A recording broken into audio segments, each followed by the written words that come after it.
जय हिंद बच्चों। अगर बच्चों आप लोग कक्षा 10 के छात्र हैं और अर्धवार्षिक परीक्षा 2025 और 26 विषय सामाजिक विज्ञान की तैयारी कर रहे हैं तो ये वीडियो आपके लिए काफ़ी ज़्यादा इम्पोर्टेंट होने वाला है।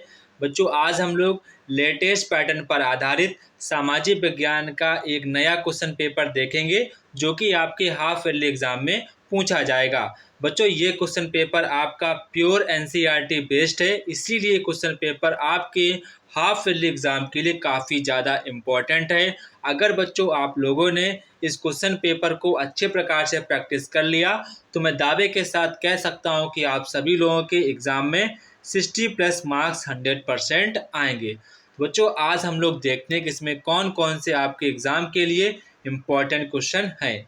तो बच्चों पहला यहाँ पर आपका खंड आ आपको देखने को मिलेगा, बहुविकल्पीय प्रश्न, जो कि आपको अपनी OMR सीट पर भरने होंगे जब आप अपनी बोर्ड एग्जाम देंगे। तो बच्चों यहाँ पर आपका जो पहला क्वेश्चन है, इटली का एकीकरण किसके नेतृत्व में हुआ था। काफ़ी ज़्यादा इम्पोर्टेंट क्वेश्चन है, इसको आपको कभी भी नहीं भूलना है। तो इसका हमारा राइट आंसर हो जाएगा गैरीबाल्डी। क्या हो जाएगा? गैरीबाल्डी। जर्मनी को एक फ्रीडम राष्ट्र किस वर्ष घोषित किया गया था? वो किया गया था 1871 में। कब किया गया था? 1871 में। सविनय अवज्ञा आंदोलन कब प्रारंभ हुआ था? सविनय अवज्ञा आंदोलन कब प्रारंभ हुआ था? 1930 में सविनय अवज्ञा आंदोलन प्रारंभ हुआ था। पर्वतों पर अपरदन का प्रमुख कारण क्या है? तो क्या है? हिमनद। क्या है? हिमनद। सुंदरबन राष्ट्रीय उद्यान किस राज्य में स्थित है? सुंदरबन राष्ट्रीय वन उद्यान किस राज्य में स्थित है? सही आंसर आपका हो जाएगा पश्चिम बंगाल। ठीक है। सलाल बांध किस नदी पर बनाया गया है? सलाल बांध किस नदी पर बनाया गया है? वो बनाया गया आपका चिनाब नदी पर। किससे बनाया गया है? चिनाब नदी पर।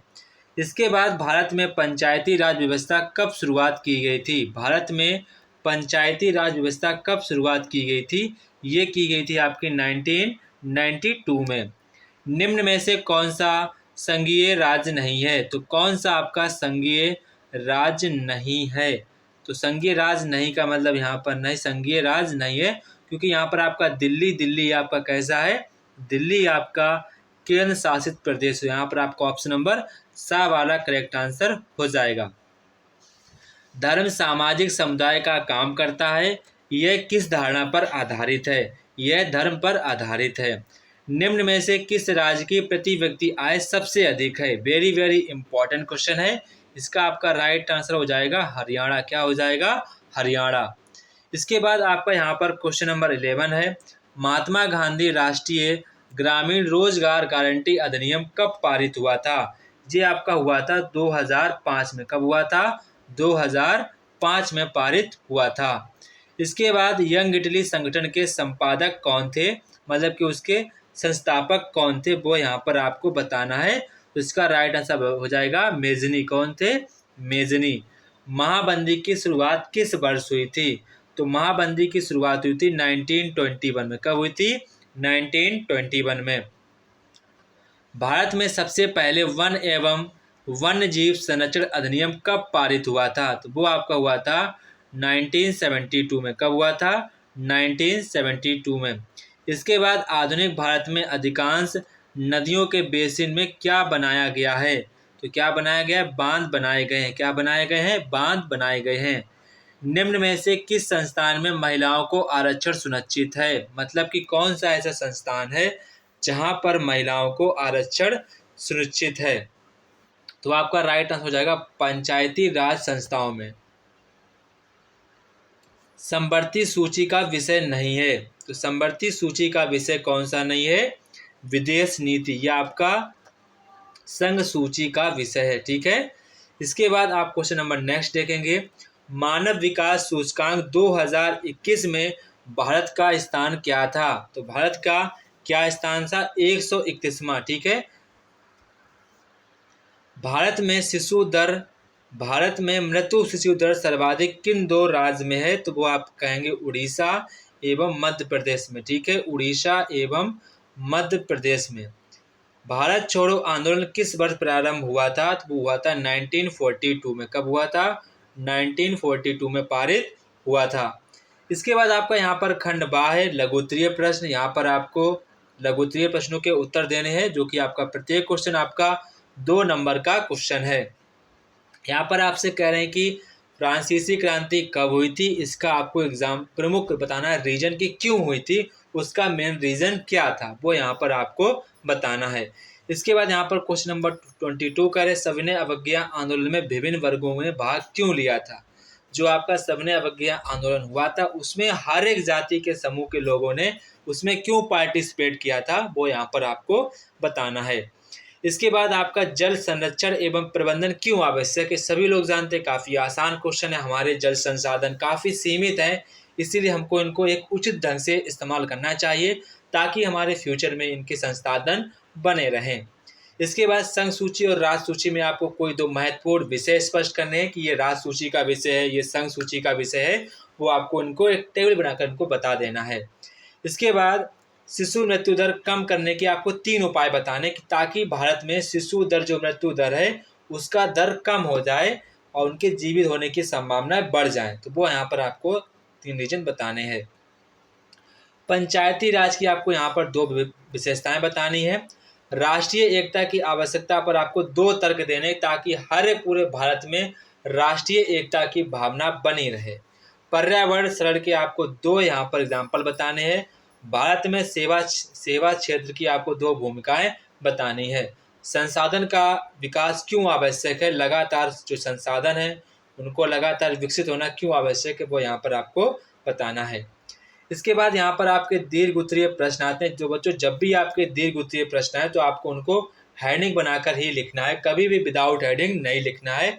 ये बात आपको ध्यान रखनी है। अब आप बोर्ड के स्टूडेंट हैं तो आपको उसी लेवल पर लिखना भी होगा, तभी आपके अच्छे मार्क्स भी आ पाएंगे। तो यहाँ पर आपका पहला क्वेश्चन कह रहा है भारत छोड़ो आंदोलन की प्रमुख विशेषताएं एवं प्रभाव स्पष्ट कीजिए। ठीक है, यहाँ पर आपको बताना है कि भारत छोड़ो आंदोलन की क्या विशेषताएं थी, क्यों चालू हुआ था, इसके क्या रीजन थे और क्यों समाप्त हो गया, वो सारी चीज़ें यहाँ पर आपको डिटेल में लिख देनी है। इटली के एकीकरण में आने वाली प्रमुख बाधाओं का वर्णन कीजिए। जब इटली का एकीकरण हो रहा था, सारे राज्यों को एक मिलाया जा रहा था, तो कौन कौन सी यहाँ पर उनको राजा को कौन कौन सी यहाँ पर उनको समस्याओं का सामना करना पड़ा था, वो आपको सारी समस्या यहाँ पर लिखनी है। भारत में भू उपयोग की वर्तमान प्रवृत्तियों को समझाना है। विकेंद्रीकरण क्या है, भारत में इसके कार्यान्वयन की स्थिति आपको बतानी है। इसके बाद जो आपका थर्ड क्षेत्र है उसकी क्या क्या है, इसकी अर्थव्यवस्था में क्या भूमिका है। बच्चों सबसे ज़्यादा अर्थव्यवस्था में भूमिका रखता है वो आपका तीसरा क्षेत्र ही है, जो कि आपका अर्थव्यवस्था में सबसे ज़्यादा योगदान देता है। भारत में शिक्षा की भूमिका पर प्रकाश डालिए। ये तो आप कर ही लेंगे, काफ़ी आसान क्वेश्चन है। लोकतंत्र की 2 विशेषताएं लिखनी है और उसका आपको महत्व बताना है कि लोकतंत्र में क्या विशेषता है और उस वाली विशेषता को आपको महत्व बता देना है। ठीक है, ये क्वेश्चन आपके एग्जाम के लिए सबसे ज़्यादा इम्पोर्टेंट क्वेश्चन है। इसके बाद जो यहाँ से आपके मानचित्र वाले क्वेश्चन आते हैं तो आप इन क्वेश्चनों के भी आंसर देंगे। ठीक है, तो पहला यहाँ पर आपसे पूछना जालियांवाला बाग हत्याकांड, आपको वर्ष और स्थान दोनों चीज़ें बतानी है। वस्तु बताना है और आपको स्थान भी बताना है। तो यहाँ पर आपसे पहला पूछना जालियांवाला बाग हत्याकांड कहाँ हुआ था।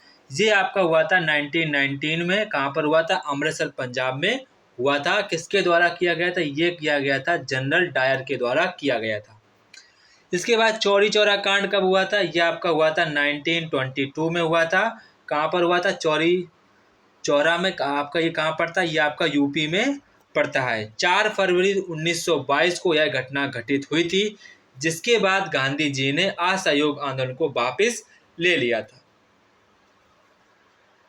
1920 में कांग्रेस अधिवेशन कहाँ हुआ था, 1920 में कांग्रेस का अधिवेशन कहाँ पर हुआ था, वो बच्चों हुआ था नागपुर में। कहाँ पर हुआ था, नागपुर में हुआ था। यहीं पर असहयोग आंदोलन को पारित किया गया था कि हम लोग असहयोग आंदोलन करेंगे। ठीक है, इसी वाले अधिवेशन में पारित हुआ था। इसके बाद यहाँ पर 1927 में कांग्रेस का अधिवेशन कहाँ हुआ था, ये हुआ था मद्रास में। कहाँ पर हुआ था, मद्रास में हुआ था। मद्रास मतलब चेन्नई में हुआ था। इसी अधिवेशन में बच्चों पूर्ण स्वराज की मांग की गई थी। ठीक है, ये भी आपको ध्यान रखना है। वह स्थान जहाँ सूती मिल मजदूरों ने सत्याग्रह किया था? तो अहमदाबाद गुजरात, ठीक है, अहमदाबाद गुजरात, ठीक है।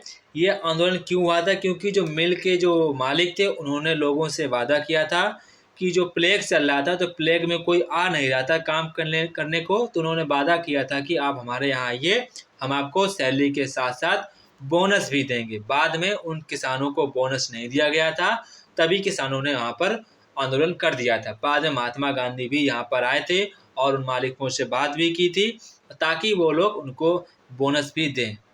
इसके बाद भारत में पश्चिमी तट पर स्थित आपको कोई 2 बंदरगाह के नाम बताने हैं, तो यहाँ पर आप लिख सकते हैं बंदरगाह के नाम। आप मुंबई लिख सकते हैं, क्या लिख सकते हैं? मुंबई यहाँ पर लिख सकते हैं। इसके बाद यहाँ पर आपसे कह रहे हैं गुजरात की राजधानी सभी को पता होगी, गुजरात की राजधानी है गांधीनगर। क्या है? गांधीनगर। इसके बाद यहाँ पर आपसे कह रहे हैं कि सलाल बांध कहाँ पर है? तो ये आप लिखेंगे सलाल बांध आपका है चिनाब नदी पर। कहाँ पर है? चिनाब नदी पर है। ये आपका कहाँ पे? जम्मू कश्मीर में। कहाँ पर है? जम्मू कश्मीर में है। यह बांध जल विद्युत उत्पादन के लिए बनाया गया है। तापीय ऊर्जा के नाम लिखना, आप लिख देंगे कोरबा। क्या लिख देंगे? कोरबा, जो कि आपका पड़ता है छत्तीसगढ़ में। कोरबा कहाँ पड़ता है? छत्तीसगढ़ में। महानदी, तो महानदी बच्चों पड़ती है आपकी, ये महानदी पड़ती है छत्तीसगढ़ और उड़ीसा से होकर बहने वाली एक प्रमुख नदी है। महानदी पर ही बच्चों आपको ध्यान रखना है हीराकुंड बांध बना है, ठीक है। हीराकुंड बांध कहाँ पर है आपका? ये आपका उड़ीसा में पड़ता है। तो ये थे बच्चों हमारे क्लास 10 के मैप के क्वेश्चन, जो कि काफ़ी ज़्यादा इंपॉर्टेंट है। हमने आपको इसको डिटेल में भी बताया है ताकि आप इसको अच्छी तरीके से याद रख सकें। तो बच्चों आपको पेपर कैसा लगा आप मुझे कमेंट बॉक्स में कमेंट करके बताएंगे, और आपको अगला पेपर किस सब्जेक्ट पर चाहिए वो भी आप लोग मुझे कमेंट करके बताएंगे। तो जय हिंद बच्चों, फिर मिलते हैं अपने नेक्स्ट वीडियो पर। तब तक कि आप सभी लोग पढ़ाई करते रहिए, आगे बढ़ते रहिए।